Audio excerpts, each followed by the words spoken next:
কারণ এইভাবে একেবারে না খেয়ে নিজের জীবনের স্বপ্ন পূরণের জন্য আমাদের সন্তানরা শহীদ মিনারে আমরণ অনশন করছেন। আমি আমার তরফ থেকে যেটা বলতে চাই যে জীবনের এই সময়টা খুব গুরুত্বপূর্ণ, কারণ আমরা উচ্চ মাধ্যমিক পরীক্ষা পাশ করে সবসময় চেষ্টা করি যে দীর্ঘদিনের আমাদের একটা স্বপ্ন থাকে যে আমরা কোন বিষয়ে পড়ে ভবিষ্যতে আমার ক্যারিয়ারটা তৈরি করব, এবং সেই স্বপ্ন অনুযায়ী আমাদের সর্বোচ্চ চেষ্টা করি এবং প্রত্যেকে আমরা চাই যে আমাদের যে ইচ্ছিত বিষয় সেটাতে আমরা পড়াশোনা করে ভবিষ্যতে একটা সৃষ্টিশীল কাজে আমরা যোগ্য হব। তো সেই জায়গা থেকে আমরা জানি যে যদিও আমরা একটা প্রতিযোগিতামূলক ব্যবস্থার মধ্যে আছি, আমরা হয়তো সকলেই শেষ পর্যন্ত আমাদের ইচ্ছিত বিষয় ইচ্ছিত বিশ্ববিদ্যালয়ে পড়তে পারবো না, কিন্তু যে কোনো প্রতিযোগিতামূলক ব্যবস্থারই একটা বিষয় থাকে, সেটা হচ্ছে সুযোগের ন্যায্যতা প্রতিষ্ঠা করা, অর্থাৎ সকলের জন্য আমি সুযোগটা রাখবো। এবং সেই বিবেচনার জায়গা থেকেই কিন্তু দীর্ঘদিন ধরে এই চর্চাটা হয়ে আসছে যে এই পাবলিক বিশ্ববিদ্যালয়গুলোতে অন্ততপক্ষে 2বারের মতো সুযোগ থাকে ছাত্রছাত্রীদের, যাতে তারা তাদের পছন্দ মতো সাবজেক্টটাতে পড়ার মতো সুযোগ পায়, প্রতিযোগিতা করার সুযোগ পায়। কিন্তু আমরা দেখলাম যে এইবার ন্যূনতম পূর্ব কোনো ঘোষণা না দিয়েই হচ্ছে ঢাকা বিশ্ববিদ্যালয় কর্তৃপক্ষ এই ধরনের একটা সিদ্ধান্তে যাচ্ছে। এইটা আমাদের আমরা বর্তমানে এমন একটা উত্থানের পরিস্থিতির মধ্যে আছি যে বাংলাদেশে যে কোনো সিদ্ধান্ত, যার জন্য সিদ্ধান্ত নেওয়া হয় তাদের সাথে কোনো ধরনের আলোচনা করে সিদ্ধান্ত নেওয়া হয় না। এর আগে আমরা দেখেছি যে এখানে সৃজনশীল পরীক্ষা পদ্ধতি চালু হয়েছে, খুবই ভালো কথা। পরীক্ষা যে সৃজনশীল যে পরীক্ষা পদ্ধতি সেটা মেধা যাচাইয়ের জন্য উপযুক্ত একটা পদ্ধতি, কিন্তু ওই পদ্ধতিটা আমরা দেখেছি যে রাতারাতি চালু করে দেওয়া হয়েছে এবং সেইটার অভিঘাত আজকে আমাদেরকে সহ্য করতে হচ্ছে। আমরা দেখছি যে আজকে কমন না পড়লে শেষ পর্যন্ত ছেলেমেয়েরা সৃজনশীল পরীক্ষার প্রশ্ন আনসার করতে পারছে না, তাহলে তারা সৃজনশীল পরীক্ষার প্রশ্ন আউট করার মধ্যে যাচ্ছে।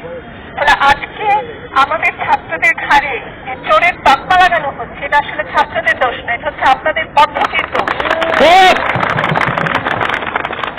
আজকে সৃজনশীল পদ্ধতি চালু করার আগে অন্তত পক্ষে 5 বছর ধরে একটা ফিজিবিলিটি স্টাডি হতে পারত। এখানে শিক্ষকদের ট্রেনিং এর ব্যবস্থা করতে হতো, তারপর নিশ্চিত একটা পরামর্শ পদ্ধতির মধ্যে যেতে পারতাম।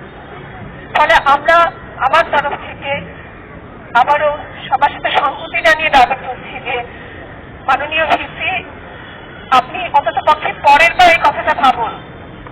এইবারের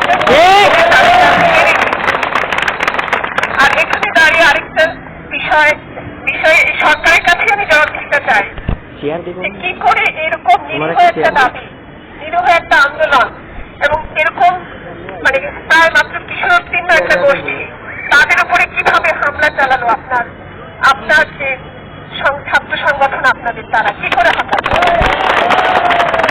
আপনারা দাবি মাইক কেড়ে নিচ্ছেন পুলিশকে দিয়ে, কিন্তু এই হামলার তো কোনো শাস্তি দেখলাম না, বা এই হামলার জন্য তো আপনারা ছাত্রলীগকে সংশোধন করার কোনো ব্যবস্থা নিলেন না। এবং আমরা খুব বিস্ময়ের সাথে দেখছি যে আজকে যখনই কোনো দাবি নিয়ে মানুষ নামছে, এই সরকার হামলা চালাচ্ছে।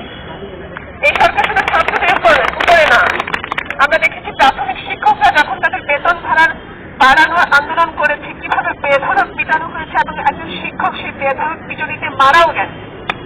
আজকে শ্রমিকরা যখন দাবি নিয়ে নামছেন, তাদেরকে মারধর করা হচ্ছে। ফলে এটা কি কোনো গণতান্ত্রিক দেশ? একটা গণতান্ত্রিক দেশে তো আমি আমার কথাটা বলার সুযোগ পাবো, আমার দাবি শেষ পর্যন্ত পূরণ হবে কি হবে না সেটা পরের কথা। আমি শুধু একটাই প্রশ্ন এই যে জমায়েত তাদের সামনে তাদেরকে রেখে এই সরকারকে করতে চাই যে আমরা তো পাকিস্তান থেকে স্বাধীন হয়েছিলাম আমাদের মুখের কথা বলার জন্য, আমাদের অধিকারের কথা বলার জন্য, তাহলে এইটাই কি মুক্তিযুদ্ধের বাংলাদেশ? এই প্রশ্নটাই রাখলাম।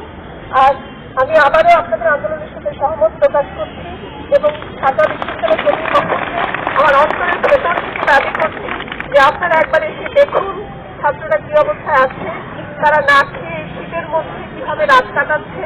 আপনারা দাবি মানবেন কি মানবেন না, এটা একটা মানবিক দায়িত্ব যে আপনার ক্যাম্পাসে যখন ছাত্ররা এভাবে না খেয়ে শীতের মধ্যে কষ্ট পাচ্ছে, তাদেরকে এসে একবার দেখে দেওয়া হচ্ছে আপনার মানবিক দায়িত্ব।